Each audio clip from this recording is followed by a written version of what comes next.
Change with your hosts, Leslie Acosta and Aissia Richardson. Voices of Change is to connect, inform, and empower people to engage in social political change. Right here on USALA Radio. World news, local politics, saving money and investing, all this and more right here on USALA Radio. Your voice, your radio.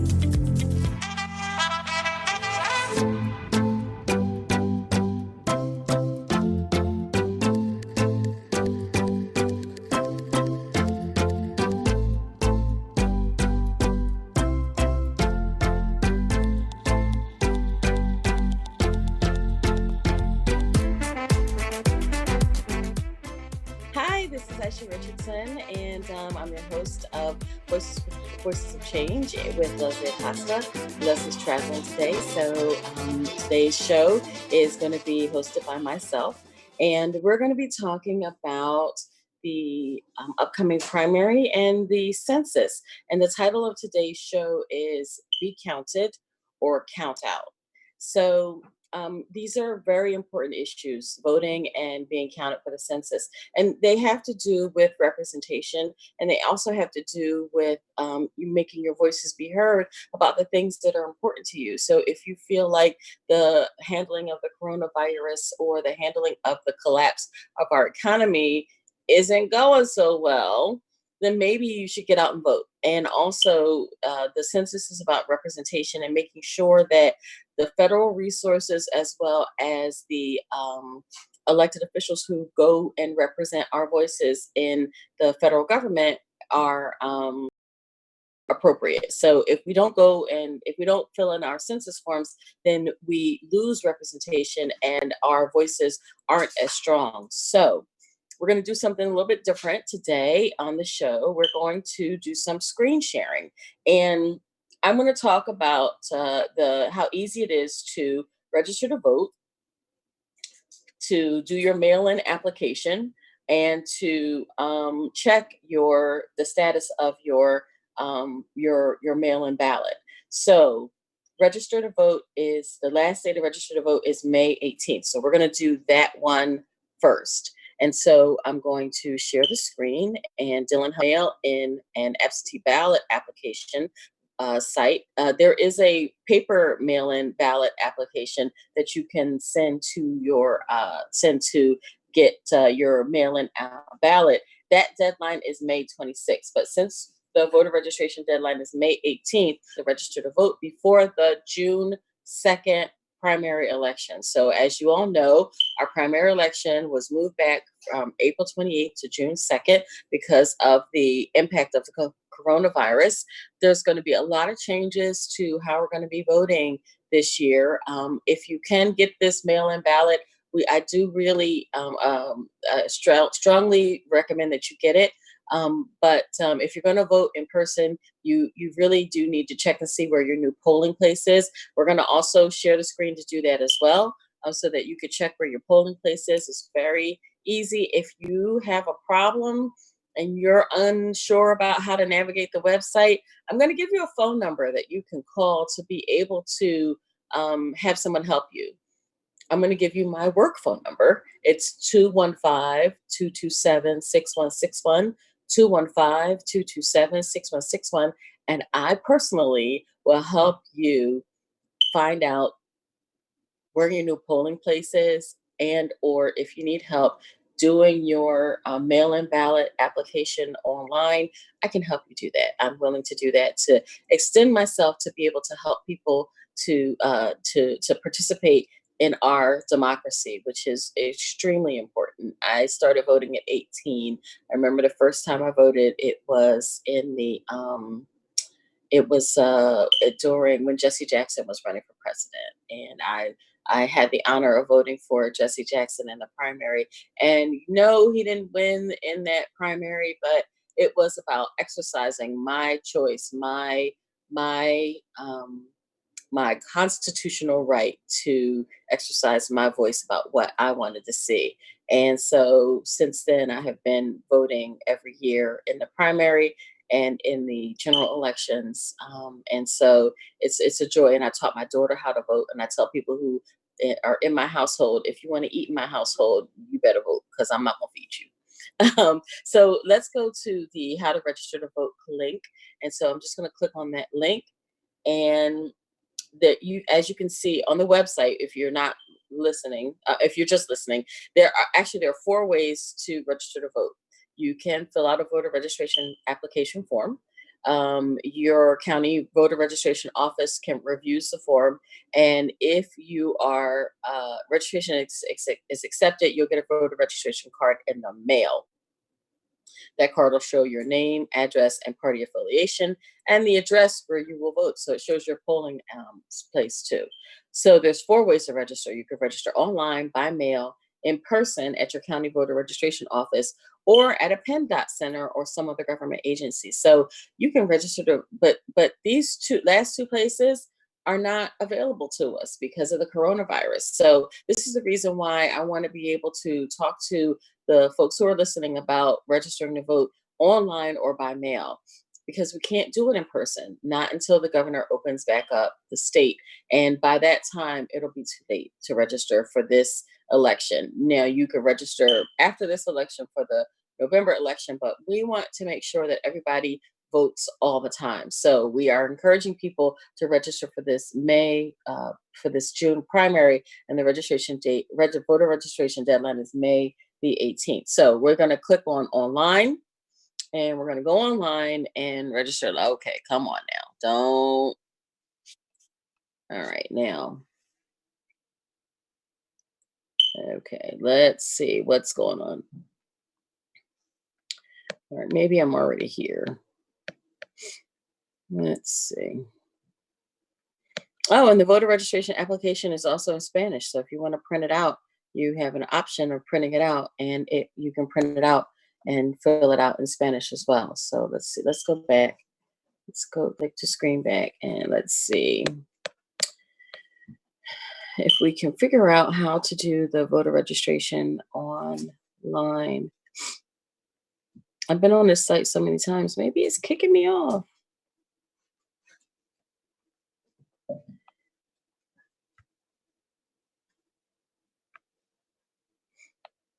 Oh, here we go. Okay. So that link was broken. But if you go to the top of the page, it'll give you, I'm gonna go back. Go back. I'm gonna take the page back so that people can see if they're looking what I did. So all right. So you can go to the Department of State website, and if you just go to the banner at the top, you can click on register to vote. So what you want to do is you put your name, and you put your first name and your last name. Then you click if you're a U.S. citizen or not, and if you're 18 or over, because the voting age in Pennsylvania is 18. You can also change your name if you get married, or if you want to change your name, you can do a name change. You can change your address. You can change your party, and if you want to do a new registration, you can do that too. You put your date of birth in, you put your gender in, you put your race. That's optional. Put your phone number. If you have an email, that's really convenient to use an email address, because the you'll be able to get the confirmations that you submitted it. Then you put your address, and you put your mailing address where you want to receive information. If it's different, if it's the same, the form will just let you say it's the same. You must use your PA driver's license or PennDOT ID card number to be able to do this online. You're going to need it when you do it on a written form as well. If you don't have one, you use the last 4 digits of your social security number. But if you do have a PA driver's license or PennDOT ID card, you can see on the form online, it says you must use it. You have to indicate your party. When you're voting in a primary election, you must indicate your party, Democrat or Republican Party. Okay. And then if you need voting assistance, and so a lot of times people who are in wheelchairs may need voting assistance, or people who are blind, or people who are in some other way need some assistance, accessible assistance. You just click yes or no. And if you need if you need assistance in a different language, you can also put that what your preferred language is. Many times there are interpreters at the polling places, but your ability when you put your preferred language in, it automatically lets the folks at the polling place know that you're going to need help in that language, and so a interpreter will be assigned to that polling place. Or you can get in touch with the county board of elections, and they will make sure that there's an interpreter there. And then the next question is if your voter information has changed, and this is if you're changing your name or if you've moved. And then the last is a declaration to say that you are a U.S. citizen. You'll be at least 18 on the next election, and you will live at the address for um, at least 30 days before the election, and that you're legally qualified to vote. So if you need help, if somebody's helped you, so you click I confirm and I've read everything, and then so there's a little button to do that. And then if someone's helped you with the form, you put that information in, and then you confirm that you've read everything, and then there's uh, a recaptcha, something that says that you're not a robot and you're not a bot. So you click that and you continue. Online, you can also sign this online. And this is really important because the deadline is approaching. So to sign online, you create a signature and then you upload it to the application. It's very easy to do. And then you're registered to vote. Now, if you can't create the signature, then what will happen is a form will print out, and you must mail it before the 18th. And because the 18th is in a couple of days, that's going to be kind of hard. So I'm really recommending that you help that someone in your home help you create a signature so that you can upload it to the website. So that's the voter registration. And you can also track the ballot or track the voter registration. Once you do the voter registration, you'll get a voter registration number, so you can track it to make sure that it's going to be sent to you in a timely fashion. So that is the registration to vote. So the next thing that we're going to do is I am going to try and see if I can get back to the part where I did a thing there. Get back to the site where we can do the mail-in application. And Dylan, you're gonna let me know if we need to take a break. So Dylan's gonna give me the cue for the break. So the mail-in application deadline is May the 26th. So again, you want to go to Votes PA about the mail-in application, and let's see, let's go back here, and we're going to share website, and let's see if we're going to be able to do that. And so here is the mail-in ballot, and that's the first thing that's on the Votes PA website.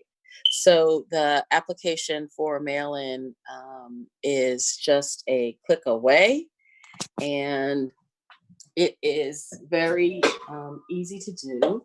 So I'm going to show you how to do the mail-in, and there's some language here about thank you for your interest in requesting the absentee ballot. Again, the mail-in the mail-in ballot, this is the website for the mail-in ballot is www.pa voter services, so it's voterservices.pa.gov. So a little bit longer to get to this particular link on the PA Votes website, but it's again www.pavoterservices.pa.gov. So it's www.pavoterservices.pa.gov. So the first thing that you want to do to begin the application is make sure that you're not a bot. And so you click on the thing that says I am not a bot. And so right now, what's coming up is selecting cars. So you select all the images that are cars, and then you click verify. Uh-oh, let me see. Did I not click all the cars? Okay, begin your application. So, are you in the military, overseas, or civilian? So basically, these questions are trying to determine whether you are eligible for an absentee ballot or a mail-in ballot. If it's an absentee ballot, then if you click yes, you'll get the application for the absentee ballot. If you click no, you'll get the ballot for the mail-in. Are you applying for a ballot because you will be absent from the municipality? Again, this is really important. If you're going to be absent, you'll get the absentee ballot application. If you're not, you're going to get the mail-in ballot. So you click no, you will not be absent. Are you applying for a ballot for the upcoming election because you cannot appear at your polling place due to an illness or physical disability? Now, if you're in the city but you need assistance and you typically need assistance, but you don't want the absentee ballot, you want the mail-in ballot, you click no. This is really important because at the bottom of the screen, what you'll see is please click continue to complete your online mail-in application. If you click yes to this question, the bottom of the screen changes. It says, please click continue to complete your online absentee application. And then with the absentee application, it'll ask you the nature of your illness or disability. Several people have called me to say that they wanted the mail-in ballot and they were upset that the mail-in ballot application asked them about the disability. Well, if you click that you had a disability, then yes, you will get the absentee ballot. So you want to click no to get the mail-in ballot. Okay, then you click continue to go to the next screen. So again, you put your name as it appears on your PIN.ID or driver's license, your first name, your last name, date of birth, phone number, and your email. So I'm gonna put my name in because if we don't get through this, then it will. I just want to make sure that and show folks what uh, what to expect.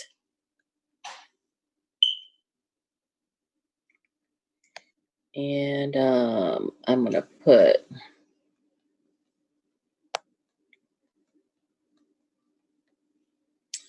all of the necessary information in the information. So let me see. I don't have this on me. So but you know what? Let's just go through the click. So it's gonna ask for your identification. It's gonna ask you your current address, your mailing address, your annual mail-in request. So you can ask for an annual mail-in ballot. And then there's a declaration that says that you are eligible to vote, and then you'll be able to review it. So once you do all that, it will tell you the confirmation. You get a confirmation number, and then if you use an email, it'll get emailed to you, and then your ballot will be sent to you in about 10 days. So that's the great thing about this, the absentee and the mail-in ballot. The other thing that is great is that you can also track your ballot. So if you go to the I don't know, the headline here, you can track the status of your mail-in ballot. So I'll put my name in because I asked for my ballot and it came back and I sent it back. And so you just put your name and your date of birth and you put in uh, it asks for your county, and then the county just pops up, and you just scroll down to the correct county, and then you click submit. And okay, so I online mail-in verifications 2020 general primary. My application was received by the Department of State on April the 13th. The application was processed on April the 13th. the ballot was mailed. Oh my God, they received my ballot. Yes, I voted. This is awesome. I'm really excited. Okay, if you can't tell. So as soon as the ballot came to me, I mailed it back. I mailed it back maybe like 3 days later. So on the website, it indicates that the Department of State received my ballot on May the 15th, which was yesterday, and my vote was recorded. So I am actually going to take a screenshot of this because I'm so excited that my vote was recorded. So the other thing that I want to talk about is the mail. The mail. Several people have said that they don't trust the mail or that their mailman's not picking up their mail. I like to make a recommendation, and that is leave a note for your mailman on your front door that says, "Hey, I've got some alcohol mail. Please take it," so that your mailman will take it. The other thing that I really want to stress is that the mail service is safe. There have been talks that have been in the media, and they are talking points from Donald Trump himself and the Trump administration that there's something wrong with the U.S. mail. Now we have a postal service that has processes 181 million pieces of mail every day. And on average, the Postal Service processes 19.7 million mail pieces an hour. That's 327,838 pieces of mail each minute. And so we have a postal service that does all that with zero federal support. Zero federal dollars are given to the postal service. No tax dollars. The postal service generates its own income, and that's about 236 million in revenue per day. So I want to tell you that our letter carriers are essential workers, and they are on the front lines making sure that our mail is getting where it needs to get. And yeah, when you're processing that much mail, you may get an extra. You may get some mail that is your neighbor's mail. Let me tell you, 2 years I've lived here at this address. I maybe can count on one hand how many times that I've gotten a neighbor's mail. So the usually what I do is I just put it back in my mailbox or put it on top of my mailbox and make sure that the letter carrier knows that it needs to go to another neighbor, or I'll just put it back in the mailbox and it gets redelivered. So one thing that I want to just stress is that our letter carriers are our connection to the rest of the world, and they are, they are to be trusted. So just if you are not sure about whether or not your letter carrier is going to pick up your mail, just leave a note for them and say, please, can you pick this up? That's what I do, and I hope you do that too. So, Dylan, is it time for us to take a little break? Because we could take a little break in between the time that our guest is going to be joining us. So, you want to do that, Dylan? Want to take a little break? All right, so we'll take a little break and then we'll come back with our guest. And thank you so much for listening to me rant about the mail-in ballot application process. And if our guest is a little bit late, we'll go into the process of checking the status of your voter registration and also checking where your polling place is. Okay, great.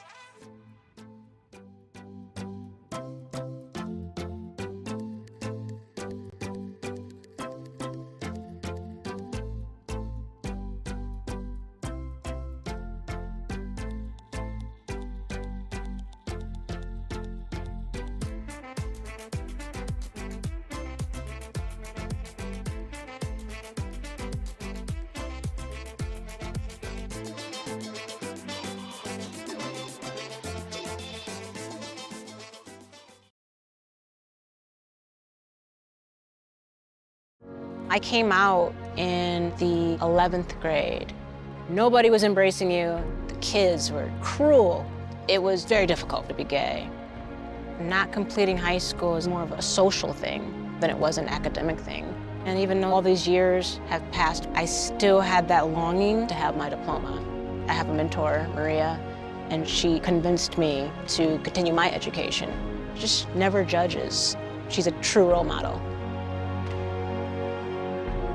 From the depths of my heart, I thank you, Maria, for being a friend and a beautiful person. No one receives a diploma alone, and I'm honored to share this moment with you. Thank you. If you're even considering getting your high school diploma, go get it. You can do it.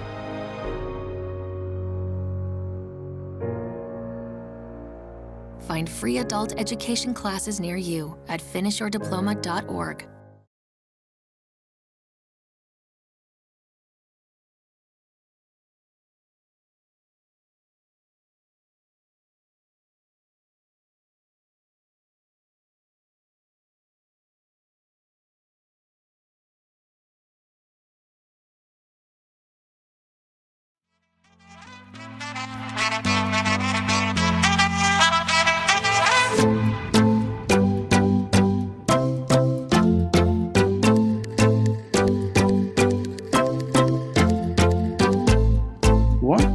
Go ahead.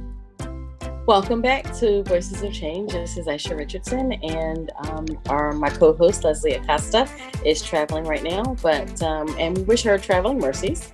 And so we're talking about voting, and we're also talking about the U.S. Census and making sure that folks get counted in the primary election, and that's coming up on June the 2nd, and in the census. So the next screen that I want to share with everyone is how to check for your polling place, because of the coronavirus, and this issue of social distancing and the availability of the poll workers, the Philadelphia County Board of Elections has consolidated our polling places. So I want to make sure that everyone knows where to find their polling place and can get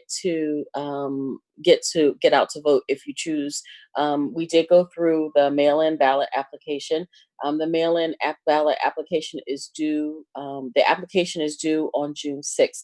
The return ballots must be returned by 8 p.m. on June the 2nd, and it can't be postmarked. So you can't put it in the mail on June the 2nd. You actually have to return it to the county commissioners, the Board of Voters. Hold on just a second. So the next screen that we're going to go to is the Philadelphia votes. And so this is the Philadelphia City Commissioners. This is the Board of Elections. So the website is www.philadelphiavotes.com. And so this is the website where you can check to see where your polling place is. So I'm going to put an address in. I'm going to put the address of 526 Rising Sun. So on the website, 526 Rising Sun, it just pops up as you start to put the address in. So what you want to do is just click on what pops up, and you'll get a screen that shows you where 526 Rising Sun Avenue is. And so it'll be the yellow dot, which is where the house is. And then you'll get you'll see a blue icon that looks like a ballot, and that is where you vote. So this 526 Rising Sun Avenue is in the 43rd Ward. It's Division 18. And so the voting place is going to be the Bayard Taylor School at 3698 North Randolph. So I really want to make sure that when you are calling people to ask, get the street cross streets. So this is at 6th and Erie, right? So people may not know what Randolph Street is or what it's between, but this is at 6th and Erie. It's the Bayard Taylor Elementary School. And so that's going to be a primary place for a lot of voters in the 43rd Ward. And so a lot of the schools now are going to be your voting polling places, because they are accessible and you can practice the social distancing there. So just be aware that your polling place may change, but you can just go online to Philadelphia Votes, and you'll be able to find out, philadelphiavotes.com. and you'll be able to find out where your polling place is. So that's that. The other thing that you can also find out is the status of um, your registration. So let's see if I can find that information out, and let's go back to the website and see if I can find the let's see. So if you click on the icon that says voters, it'll give you where the register to vote is, and check my registration status. So you want to check your registration status, just click there. And this will tell you that you need to go to the Pennsylvania Department of State, and that's the PA Voter Services. So you can find your voter registration by name or your voter ID or your driver's license. So let's just go by name. So I'll put my name in. First, you have to select a county. So that's Philadelphia County. And then I'll put the zip code. Oh, okay. Our guest, State Senator Sharif Street, is now trying to join the Zoom. So, Dylan, can you let Senator Street into the Zoom, please? Yep, he's on now. Great. Welcome. Welcome. Senator Street, can you hear us? Okay, so he's wonderful. Can you hear us, Senator Street? Yep, I'm here. Yeah, great. Welcome. Welcome to Voices of Change. So, I just went over the mail-in applications process, how to register to vote, and the register to vote deadline is May 18th. The mail-in application deadline is May 26th, and the ballots need to be returned by 8 p.m. on June the 2nd. So I asked you to come on today because I wanted to find out about how what's going on with the census, and whether or not, how important the census is, and if there's anything else that you want to talk to folks about today, that would be appreciated as well. Well, one, I want to thank you for continuing to be a voice in the community and for all that you do to serve folks. Look, the census is critically important. It's important because it's literally the government counting us. Resources are allocated based on our census population. So whenever they say, well, it's that resources are allocated based on how many people are there, we're saying our population's growing, we should get more resources. What we have to know is that only matters if the census actually counts us. If they don't count us, it's as if we aren't there. And so the census is incredibly important, and all too often people in our community don't do what needs to be done to be counted. They have suspicions about the form. They don't believe.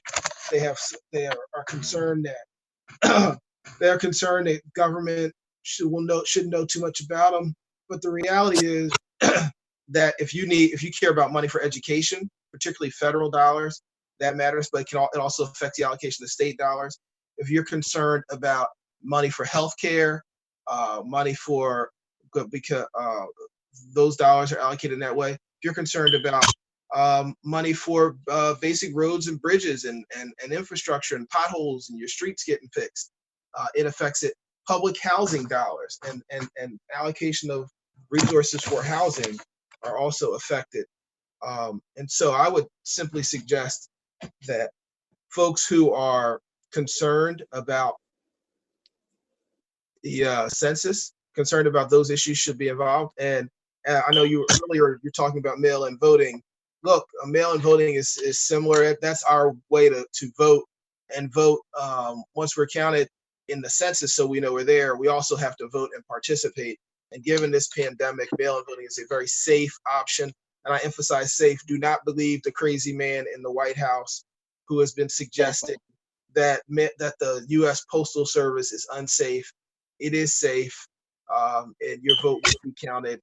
And the people counting your votes are our commissioners right here in the Commonwealth of Pennsylvania, right here in the city of Philadelphia. And elections are run by Governor Wolf's Department of State. So we will have fair elections. But because of the pandemic, there aren't as many polling places, so we don't want huge lines, and we do want you to vote by mail. So I thank you so much, Senator Street. I did share my screen with the address, the website address for the 2020 census. It's 2020census.gov, 2020 census.gov, and there's a button to start the census, and it's very easy. I did my census online. It took about 10 minutes.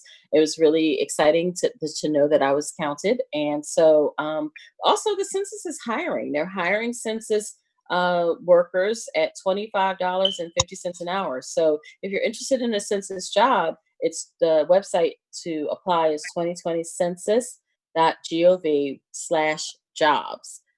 2020census.gov/jobs. So, we just want to make sure and encourage folks to be counted or count out. Oftentimes we have this issue in our communities where people don't feel like their voices are being heard. Well, voting is the best way to get your voice heard, and the census is about representation and making sure that we have adequate representation in government, so that our voices and what's important to folks in Philadelphia and Pennsylvanians at large are recognized.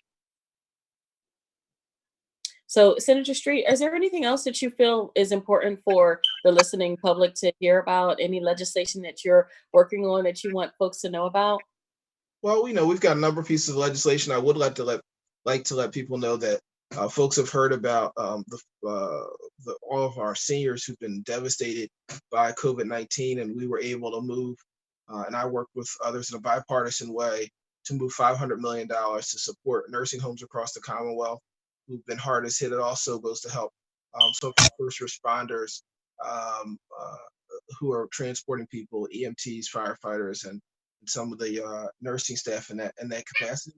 We've moved money to help hospitals and nurses. Although they need money, they do not have the adequate resources, and part of that is because we don't have the testing, and so that we need, and we don't have the testing because whatever efforts we do at the state level, there's a need for more tests and more tests to be produced. And while the president used the Defense Production Act to make sure we had enough hot dogs and hamburgers, I'm just not a joke, as he used it. No, seriously. For meat processing. He used it for meat processing. Processed meat is hot dogs, hamburgers, lunch meat. But he did not use it to make sure that we have personal protective equipment for healthcare workers, police officers, firefighters, bus drivers, and people who are working in supermarkets who are really keeping everything going. He didn't use it for them. We don't have gowns. You got nurses and doctors having to reuse gowns and masks because he didn't use the Defense Production Act. So there's nothing we can do about that at the state level, but we are doing what we can to get resources out there. Other legislation I'm working on, we've been working for a while on a bill to make Pennsylvania net carbon neutral. So we've worked with industry, both the energy industry and the environmentalists, got a lot of support for it.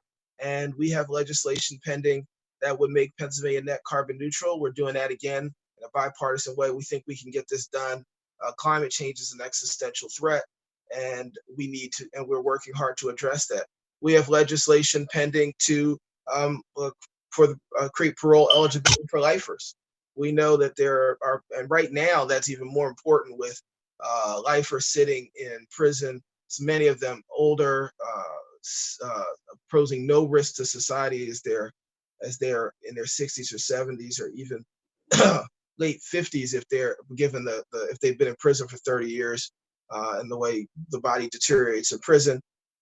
And we have eligibility to not release everybody, but to create parole eligibility so those who can safely be released are released. I remind folks that there are 635 people serving life without parole in Pennsylvania who did not even take anyone's life, but were involved in a crime where someone else took a life, and often the person who took the life it has already been released because they didn't get life without parole. Those people were sentenced under our felony murder rule. I'm working on, and we've got a lot of other pieces of legislation, elimination of cash bail to make our criminal justice system fairer. And I'm even a co-sponsor of business interruption insurance legislation, so that we can make sure that businesses, we can make provisions for businesses who were not covered by the pandemic.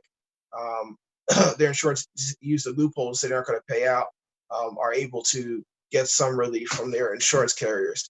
So we've got a lot of other things, but just a snapshot of a few things we're working on. So let's shift gears, because you talked about some of the work that you're doing on the legislative side, and we know that you are the vice chair of the Pennsylvania Democratic Party. So let's shift to the political side. Folks are angry about the handling of the pandemic. They're angry about the collapse of our economy. How can we channel that anger into active participation in our democracy by supporting the Democratic candidate for President, Joe Biden? What can we do as folks who are angry to reach out to the Biden campaign? Where's that campaign office here in Philadelphia? What can we do across the city to make sure that folks get out and they Philadelphia comes out and votes? Well, the first thing is there's not you can't physically walk into the campaign office because the Biden campaign is respecting social distancing. But what you can do is there are virtual chat groups. If you go onto the PA Democrats website, we can connect you. We can help set up virtual meetings. We can get representatives from the Biden campaign to participate. Joe Biden, Vice President Joe Biden himself is going to participate. But the biggest thing is this. Look, I'd love to talk with President Biden, Vice President Biden, and get him engaged in every chat. But even doing it virtually, there's only a limit to how many chats he can be in with how many people across the country. Well, for a lot of us in Philadelphia, we know this. We know that Donald Trump does not respect science, and his disrespect of science and preparation for the pandemic will cost us hundreds, probably tens of thousands, and maybe 100,000 of American lives in a few months. We know that Donald Trump does not respect Black folk. He has made disrespectful comments about Black people on a repeated basis. He has said he has insulted the condition of our communities. He has attacked. He has basically said that we can't go any lower. We are the lowest of the low. He has insulted Mexican Americans and Latinos, comparing Latinos to rats, saying that they're rapists and robbers coming into the country, and disparage them in a way. He has talked about banning Muslims. He has said he wants to grab women in places that I don't even feel comfortable repeating. It is so vulgar. And as a father, the fact that we have of two daughters that have a president suggests that he feels like he can grab women any old kind of way. And this is not someone else making allegations against him, although there have been over 20 or I think it's maybe 24 women who accused him of assault. It's him personally bragging about it, like it's nothing wrong with just grabbing women in ways, like I said, that are just too inappropriate to even say and repeat. He has insulted the judicial system. He has insulted science. He needs to go. And the way we can get rid of him is by voting. We need in 2016 there were 40. He won Pennsylvania by 42,265 votes, I think, and there were 50,000 people in Philadelphia alone who didn't vote who voted for Obama twice in 2008 and 2012 who didn't vote in 16. Moreover, there are a bunch of folks in rural Pennsylvania who voted for Obama, 15% of them in some counties, who voted for him twice and then voted for Trump. For everybody who's a Democrat who voted or who was an Obama voter who voted for Obama, we need you back. You got to see the insanity of Donald Trump. For everyone who stayed home, you can't sit on the sidelines. We need you to vote to get rid of Donald Trump. And if you care about education and you want an education secretary who wants to fund public education, as opposed to Betsy DeVos who wants to get rid of public schools, you need to vote Donald Trump out. If you care about public housing, I'm reminding people, because people say, what's the difference? Donald Trump appointed a man for public housing who doesn't think public housing should exist. We got to vote out Donald Trump. And I could go on and on about all the horrible things he's done, but we have to take responsibility, get our neighbors to sign up for the online for mail-in voting, to organize social media events, use the old-fashioned telephone and call your friends and supporters and make sure they know about the election. And we got to get out and vote him out, and then vote up and down the ticket and vote for everyone else. Vote for folks like me that are running for re-election. Vote for Congressman Evans and folks in Congress, because we have to return them so we can so Vice President Biden and we have to vote for the row offices. Attorney General Shapiro has consistently fought Donald Trump's encroachments on our personal liberties, and we need an auditor general and a treasurer who will continue to support Governor Wolf and folks like me as well. Yeah, so I just finished sharing the screen for the PA Dems website, and there are several events and activities that are virtual that are on the website. And so, to the extent that you can get engaged, get engaged. I do love the fact that Senator Street just talked about making sure that we counteract the voices that are coming from an administration that is prioritizing Trump stakes over PPE. Right. So that issue around making sure that our meat processing plants are open have a direct impact on the president's bottom line. There's a reason why there are meat packing plants and not PPE, because Donald Trump isn't invested in PPE, but he is invested in steaks, right? So we have to make sure that those voices that are coming that try to impact our trust in the mail are counteracted. There's a reason why there are. One thing I read that was really striking about this president is that he knows how to read the room, right? He knows he can. But unfortunately, he doesn't read policy, right? He doesn't read his daily briefings, and so we have to make sure that we are reading between the lines to make sure that the voices that are coming that are trying to distract us are not. And so people like Senator Street, who is here to be able to tell folks what the truth is so vital. And so I really appreciate him coming on and talking about the work that he's doing on both the legislative side and the political side to make sure that the voices of folks here in his district and across the state are being heard. Absolutely, and I appreciate you providing a voice for folks. We have to understand that, look, there are differences amongst Democrats, and we're going to have those differences, but we need to recognize there are so many the things that unite us are greater than the things that divide us. As Democrats, we believe that in the greatest country in all the world, we have that if you're sick, you should be able to see a doctor. And guess what? We also believe that doctors should have personal protective equipment, so the germs from the last person he saw aren't transmitted to you. And we understand that science explains to us germs are real and that personal protective equipment is important. These are things. I have Republican colleagues, and the president continues to advance this idea that healthcare is a privilege, not a right, and that if you don't have money to pay, perhaps you shouldn't be seen by a doctor. That is a thing that separates us as Democrats from Republicans, and particularly separates us from this crazy president. We as Democrats believe that that people shouldn't be discriminated against, no matter who you love, no matter what the color of your skin, no matter what country you were born in, no matter how much money you make, no matter whether you live in a rural area, a suburb, or a city.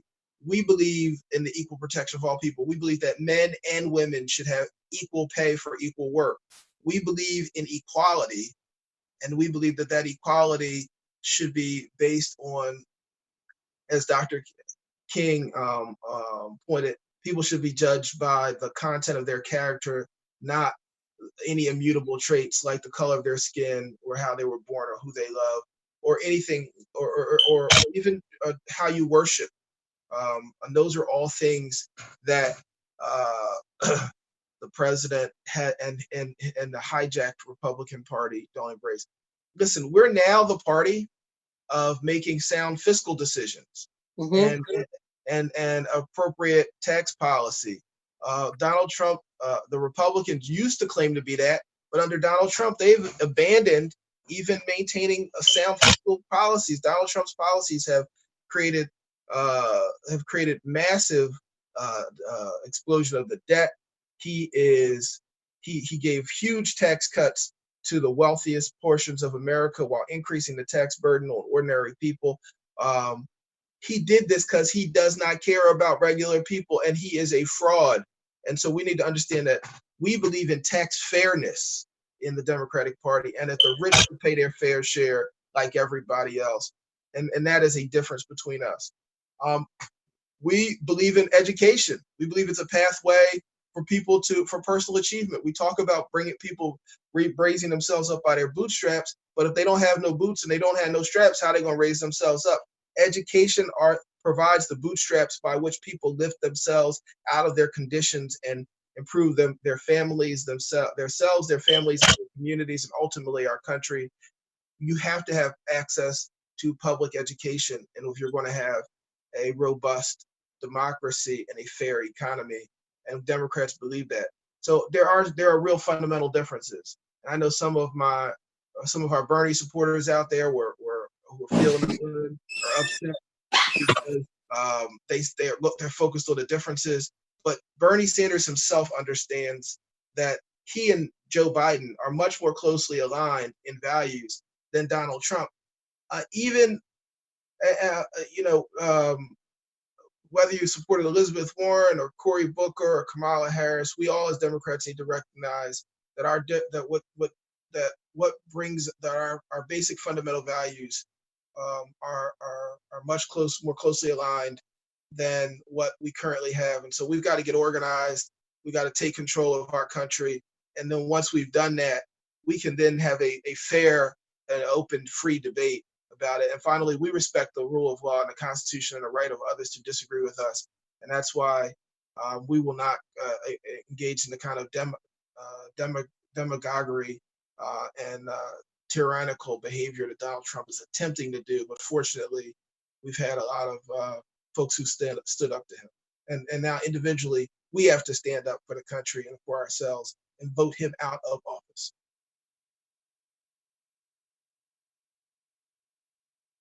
Aissia, I can't hear you. Are you muted? Yep. Here I am. I'm back. So you got a puppy. We're getting to the 5-minute mark, and usually gingers are clues that I need to start winding down. But I really want to thank you for your leadership across the state and also within the 3rd District. You've been incredibly effective in the work that you're doing, and that voice is so incredibly needed, and you serve the 3rd District very well. But this issue around getting out to vote, this issue, particularly during the pandemic, making sure that our seniors have access to the tools to be able to get the mail-in ballots, and that they have access to the polls. I shared the office phone number so that folks could call in and get the applications for the mail-in ballots and check their status as well. So we've been doing these voter education forums to make sure that people their questions are answered, that they feel confident in both the mail and in the Board of Elections and in the State Department's ability to process all these applications. People just need to be patient. We're in a pandemic, but we are going to get all through this together. And as you say, every time you end one of your your videos, that we have to make sure that we're wearing our masks and we practice safe distancing, because we're going to all get through this together. But we also have to rely on each other. I want to thank you for being a voice for the community. I want to thank the producers of your show for putting together a great show.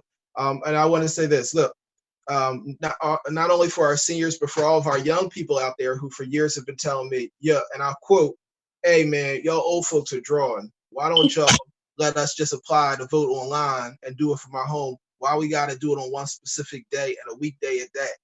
Right now, you can apply for your mail-in ballot 50 days before election. You can get your mail-in ballot. You can do it online. For if young people want to do it online, you can do it online. They'll say your email confirmation. They'll mail the ballot to your house. You can fill it out, drop it back in the mail. You got lots of days to do it. You can do it on a Saturday. You can do it at night because you have the flexibility you want. So for young people, we've heard you loud and clear. We're no longer, quote, drawing, and you can now vote you can apply to vote online. You can do it from the safety of your home. You can do it at your personal convenience. It is good for seniors. It is good for middle-aged folks who got a bunch of responsibilities. It is good for our youth. We need to all vote. We need to all get engaged, and we need to remember that we're staying apart because we care about one another. And I want to thank you for doing this. Stay safe, continue social distancing, and God bless. Thank you so much. So that concludes our show for today. Ginger says bye-bye. And Bye, I Ginger. want to thank Senator Street for joining us. And again, just those dates to register to vote. The deadline is May 18th. The deadline to do the application for the mail-in ballot is May 26th. You have to return the ballot by 8 p.m. on June the 2nd. It cannot be postmarked. Our election is June the 2nd. And the check with your the County Board of Election about where your polling place is, and voting is from 8 a.m. to 8 p.m. on June the 2nd. And everybody stay safe and stay well out there. Bye-bye.